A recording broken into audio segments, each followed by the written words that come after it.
In the previous video, we demonstrated this electric motor to everyone. After applying this AC power, regardless of which end of these two wires I am connecting, everyone still uses this shaft hole as the standard. Okay, now it's a forward turn. Or forward rotation. Forward rotation.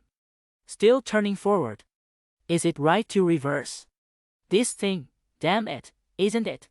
Irregularity doesn't mean that if you're connected to this line, it's fixed as a turn, right? After your power outage and recovery, as soon as you see it turning, it changes and is irregular. Right? See, there's no pattern at all. Why is that? Right? How can we solve this problem? So, we just need to connect one fun thing. What kind of thing? We found a small capacitor temporarily and connected it. Let's take a look. You can set this capacitor at both ends of these two wires. Okay. Have you seen it? Let's fix it. Okay, let's help everyone sort out this structure. Don't mess around, everyone. Are the 4 wires coming out of the motor correct? Where did these 4 wires come from? Are there 2 coils inside? Does one coil correspond to the tail end? So it's all taken out, a total of 4 wires. We twisted each end of the coil together and connected one end of the power supply. What about this? We just threw it away, right? Okay.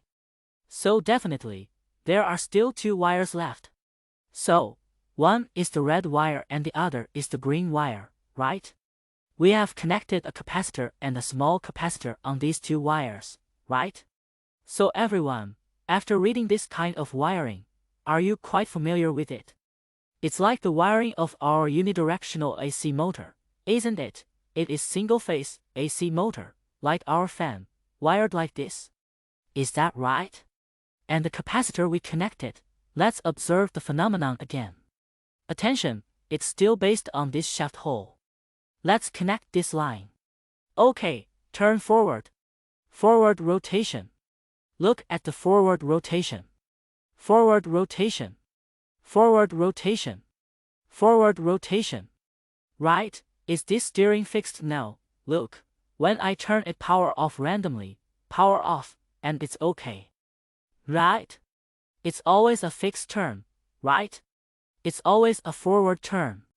When it is connected to this red line, okay. So what about the red line? I'll throw it at one end and ignore it. Don't worry about it. Then, I'll use one end of the power supply to connect this blue line. And let's take a look again. It was a forward turn just now. Okay, reverse, continue. Reverse. Continue. Reverse. Is that right? Let me cut off the power at will, right? After adding the capacitor, my device will have a fixed turn. When you connect it to one end of the capacitor, or the other end, its turn will undergo this fixed change. Is that right? In this way, it can ensure that I call it one-way alternating current, right? The steering of permanent magnet synchronous motors is fixed and simple. Right? In fact, it means that everyone should seriously think about it. Why? After I added this capacitor, its steering is fixed, right? This may be easy to explain, but why can I turn it on without adding a capacitor? And why is its steering not fixed? This requires everyone to seriously think or consult the materials. Okay, let's break it down for the next video. Okay, thank you.